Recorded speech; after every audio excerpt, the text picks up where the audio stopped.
आज बात अग्निकाल की और शुरुआत पाश की कविता की, जिन्होंने लिखा था मेहनत की लूट सबसे खतरनाक नहीं होती, पुलिस की मार सबसे खतरनाक नहीं होती, गद्दारी और लोभ की मुट्ठी सबसे खतरनाक नहीं होती, सबसे खतरनाक होता है हमारे सपनों का मर जाना।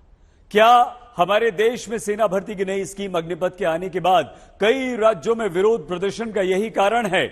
सरकारी नौकरी यानी जीवन में स्थायित्व का प्रतीक हमेशा यही समझा गया, लेकिन युवाओं को लगता है कि अग्निपथ योजना जीवन में स्थायी होने के सपने को ही जोखिम में डालती है। तो क्या इसी जोखिम की आशंका से युवा ट्रेन में आग लगा देते हैं, बसों में पथराव करते हैं, फायरिंग की नौबत आती है और हिंसा हो जाती है? हिंसा हमेशा गलत है, लेकिन हिंसा की नौबत लाने वाले भी सही नहीं, और इसीलिए जरूरी है कि आप समझें हिंसा हुई तो क्यों हुई, नौबत क्यों आई, क्यों शुक्रवार बन गया अग्निकाल।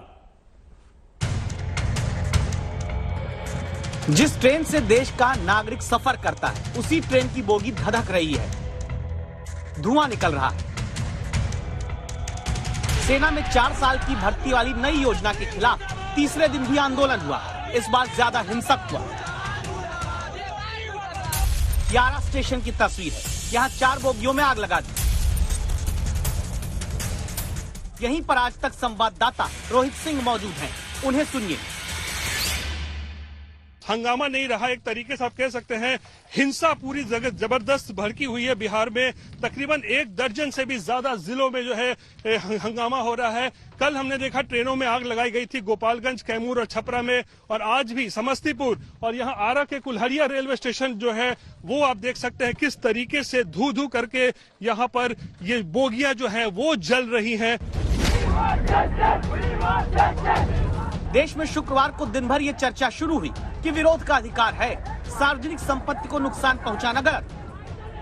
सवाल लेकिन ये भी, हिंसा की नौबत लाने के जिम्मेदार कौन है? इस सवाल को ध्यान में रखते हुए अगली तस्वीर देखेंगे। दिल्ली आगरा एक्सप्रेसवे पर बुजुर्ग नागरिक फंस गए। नई सेना भर्ती योजना के खिलाफ गुस्साए लोग पथराव कर रहे, आम नागरिक फंस गया। पुलिस वाले ने आगे बढ़कर बचाने की कोशिश की, पत्थर फिर चला। किसी तरह ये बुजुर्ग दंपत्ति बच पाए। इन तस्वीरों को देखकर यही सब कहेंगे, मांग के लिए हिंसा ठीक नहीं, लेकिन हिंसा की वजह लाने वाला कौन है? अब तीसरी तस्वीर, जगह बिहार की दरभंगा है, मुंह पर कपड़े बांधे प्रदर्शनकारी आते हैं। इसी भगदड़ और आपाधापी में स्कूल बस फंसी है, बच्चे रोने लगे हैं। डर लग रहा है क्या? नहीं। किस चीज का डर लग रहा है बेटा आपको? अच्छा बेटा कोई बात नहीं, बेटा बैठ जाओ। किस चीज से डर लग रहा है बेटा आपको? कोई बात नहीं, बैठ जाओ। अपने अधिकार के लिए बच्चों को खतरे में डालना गलत है, लेकिन प्रदर्शन को हिंसक बनाने के पीछे की वजह कौन है? सवाल को भूलिएगा मत। चौथी तस्वीर देखिए, कुछ जानकारियां भी नोट कर लीजिए। एक एसी कोच को बनाने की लागत करीब 2 करोड़ रुपए से ज्यादा, स्लीपर कोच बनाने की कीमत 1.25 करोड़ रुपए, जबकि जनरल कोच बनाने का खर्च करीब 1 करोड़ रुपए आता है। शुक्रवार के हिंसक प्रदर्शन में कई ट्रेनों के डिब्बे आग लगने के बाद किसी लायक नहीं बचे। आरा पटना इंटरसिटी जो चलती है पैसेंजर ट्रेन, वो इस वक्त बर्निंग ट्रेन में तब्दील हो चुकी है, और धू धू करके इस ट्रेन के 4 कोच जो हैं वो इस वक्त जल रहे हैं, और कुछ भी अंदर नहीं बचा है। जैसा कि मैं देख पा रहा हूं, अंदर सब कुछ जो है पूरी तरीके से जल चुका है।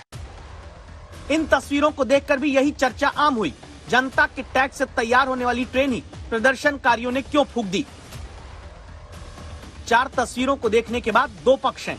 एक पक्ष जो कहता है कि हिंसा गलत, सार्वजनिक संपत्ति को जलाने वाले अपराधी। दूसरा पक्ष भी है जिसका मत अलग है, हिंसा सही नहीं, लेकिन हिंसा की वजह बनाने वाले खुद को कैसे सही साबित कर सकते हैं। चाहा जाता तो सीधे स्थायी भर्ती को बंद करके 4 साल वाली स्कीम लाने की जगह पहले इसे पायलट प्रोजेक्ट के तौर पर शुरुआत की जाती। कुछ वर्ष पहले इस योजना की समीक्षा की जाती। स्थायी भर्ती के साथ 4 साल वाली इस अग्निपथ योजना को लागू करके दोनों में युवाओं को जाने का मौका दिया जा सकता था, लेकिन यह सब नहीं हुआ तो सीधे ऐलान हुआ, और तब 2 साल से भर्ती खुलने का इंतजार करते नौजवान भड़क गए। एक ट्रेन जनता के टैक्स से भरे गए करीब 68 करोड़ रुपए से तैयार होती है। ट्रेन को जलाने के अलावा क्या कोई और रास्ता प्रदर्शनकारियों के पास नहीं था? पूर्णिया में इस सवाल का जवाब आज तक ने एक प्रदर्शनकारी से पूछा है। ये बात बताइए, अगर रोड जाम नहीं करेंगे तो इसके और अलावा तक सही तरीके से इससे कुछ नहीं होने वाला है। शांतिपूर्वक अगर होता तो एनटीपीसी का रिजल्ट में ट्रेन क्यों चलता? जिस घटना का जिक्र ये प्रदर्शनकारी करते हैं उसे आपको हम शुक्रवार के हिंसक प्रदर्शन के साथ याद दिलाते हैं। जनवरी के महीने में रेलवे की एनटीपीसी भर्ती परीक्षा को लेकर जमकर हिंसा बिहार में हुई थी। जैसे इस बार जून के महीने में 3 दिन से बिहार में ही सबसे ज्यादा हिंसक प्रदर्शन हो रहा है। जनवरी में मुद्दा रेलवे की परीक्षा से जुड़े 1 करोड़ 26 लाख छात्रों के भविष्य का था। इस बार मुद्दा सेना की भर्ती से जुड़े लाखों छात्रों के भविष्य का है। जनवरी में छात्रों के गुस्से में किए गए प्रदर्शन के बाद रेलवे को अपनी गलती सुधारकर प्रदर्शनकारियों की मांग माननी पड़ी थी। क्या इस बार भी सेना में 4 साल की भर्ती वाली नई स्कीम पर बेरोजगार नौजवानों की बात मानी जाएगी? सेना के साथ खिलवाड़ किया जा रहा है, ना कि हम लोग के साथ। सेना के साथ खिलवाड़ किया जा रहा है। जो बच्चे पहले तैयारी करते थे, कहते थे कि हम 18 साल के जॉब करेंगे, अब 4 साल में वो क्या करेंगे? जिसका 17.5 साल में उनका जॉब लग जाएगा, वो ज्यादा से ज्यादा करेंगे तो 22 साल में रिटायर हो जाएंगे। उसके बाद वो क्या करेंगे? बीओडी का मतलब यही है कि मतलब हम लोग 4 साल का जॉब करें, उसके बाद क्या करेंगे? पकौड़ा तलेंगे क्या? पकौड़ा तो नहीं न तल सकते हैं। युवाओं की नाराजगी के एक नहीं कई कारण हैं। पहली वजह 2020 से 2022 के दौरान सेना भर्ती रैली में मेडिकल फिजिकल टेस्ट पास हुए युवाओं का गुस्सा है, जो पूछते हैं कि उनकी लिखित परीक्षा क्यों नहीं कराई गई। दूसरी वजह है 2020 से 2022 के दौरान जो लिखित परीक्षा भी दे दिए वो एग्जाम रद्द हो जाने से नाराज हैं। तीसरी वजह है 2 साल में जिन्हें सेना में पुरानी भर्ती योजना से स्थायी रूप से नौकरी मिल जानी थी, वो अब 4 साल वाली अग्निपथ योजना में खुद को ठगा महसूस करते हैं। चौथी वजह है सरकार ने 2 साल सेना भर्ती न होने पर उम्र की सीमा इस बार 21 साल से बढ़ाकर 23 साल कर दी, लेकिन भर्ती अग्निपथ स्कीम के तहत 4 साल की सेवा देने वाली ही होगी। रेलवे ट्रैक को जाम किया हूँ कि मेरा मांग है सरकार से, नरेंद्र मोदी और राजनाथ सिंह जी से, कि कम से कम हम लोग का एग्जाम जो बाकी है सीसी एग्जाम जल्दी से जल्दी करवाए, और ये रद्द का जो मामला किया गया है इसको जल्दी से जल्दी उनको ये खबर करना पड़ेगा कि जल्दी से जल्दी सीसी एग्जाम का उनको डेट देना पड़ेगा। छात्र विद्रोह स्टार्ट है और स्टार्ट रहेगा तब तक रहेगा जब तक कि हम लोग को न्याय और मांग जब तक हम लोग को पूरा नहीं होगा। हम मेडिकल और इंडियन आर्मी का फिजिकल पास है, मेरा सिर्फ सीसी एग्जाम बचा हुआ है। इन बयानों को सुनकर संभव है कि ये सवाल आपके मन में आए कि अरे एग्जाम नहीं हुआ तो क्या सीधे ट्रेन में आग लगा दोगे, जैसे बिहार के लखीसराय स्टेशन पर लगा दी। भागलपुर आनंद विहार एक्सप्रेस ट्रेन प्रदर्शनकारियों की निशाने पर आई। एक नहीं, ट्रेन के कई डिब्बे आक्रोश के अग्निपथ से सुलगते हुए, शोलों से भड़कते हुए दिखाई दिए। सोशल मीडिया पर इन्हीं तस्वीरों को देखकर, टीवी पर इन तस्वीरों को देखकर सब पूछते हैं कि अपनी मांग के लिए आग क्यों लगा दी। तब यहाँ सवाल उठता है, क्या नाराज बेरोजगार युवाओं ने सीधे आग ही लगाई है? क्या गुस्से में आए बेरोजगार युवाओं ने अपनी मांगों के लिए सीधे हिंसा का सहारा लिया है? जवाब है नहीं। तारीखें नोट करते जाइए। फरवरी के महीने में यूपी का चुनाव चल रहा था। गोंडा की रैली में रक्षा मंत्री राजनाथ सिंह के सामने ही 2 साल से रुकी सेना भर्ती का मुद्दा बेरोजगार युवाओं ने उठाया था। तब कहीं कोई हिंसा नहीं हो रही थी, युवा शांति से अपनी बात रख रहे थे। रक्षा मंत्री ने तब भरोसा दिया था। उस पूरे बयान को सुनिएगा। शांत रुक जा।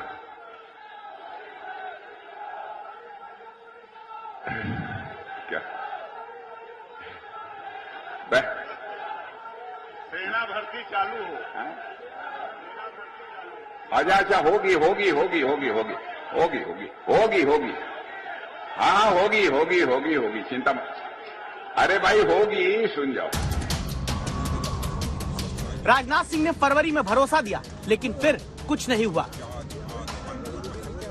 मार्च का महीना आया। इस वीडियो को देखिए, ये बिहार के सीवान का वीडियो है। तब छात्र सेना भर्ती जल्द शुरू करने की मांग को लेकर रेलवे ट्रैक पर पुशअप कर रहे थे। तब भी इन्होंने हिंसा नहीं की, बल्कि अपनी मांग के लिए लोकतांत्रिक तरीके का इस्तेमाल किया, लेकिन किसी ने नहीं सुना। अप्रैल का महीना आया। तब भी ये प्रदर्शनकारी आग नहीं लगा रहे थे। सीकर का युवा 50 घंटे में 350 किलोमीटर दौड़कर दिल्ली तक आया था। हाथ में तिरंगा लेकर दौड़ लगाकर दिल्ली तक आए इस युवा ने पसीना सिर्फ इसलिए बहाया था ताकि सरकार को 2 साल से बंद स्थायी सेना भर्ती वाली योजना शुरू करने की याद दिला सके। तब भी कोई पत्थर नहीं चलाए थे, न आग लगाई थी, लेकिन किसी ने इन युवाओं की नहीं सुनी। मई का महीना आया। मई के महीने में भी युवा देश के कई हिस्सों में तिरंगा लेकर प्रदर्शन करते रहे, जल्दी सेना भर्ती शुरू करने की मांग की। लोकतांत्रिक रूप से मई के महीने में भी शांति से की गई इस मांग को किसी ने नहीं सुना। फिर जून का महीना आया। अचानक से एकदम स्थायी सेवा की जगह 4 साल वाली सेना की नौकरी अग्नि परीक्षा स्कीम आ गई। 2 साल से स्थायी नौकरी की आशा देखने वाले युवा हताश हो गए। इसी के बाद अब जाकर ट्रेनों में आग लगाने तक की स्थिति पैदा हुई। तो जिम्मेदार कौन है? ये युवा जब तक महीनों से शांति से अपनी बात रख रहे थे, या वो नीतियां जिन्होंने इनके सपनों को मझधार में डाल दिया है?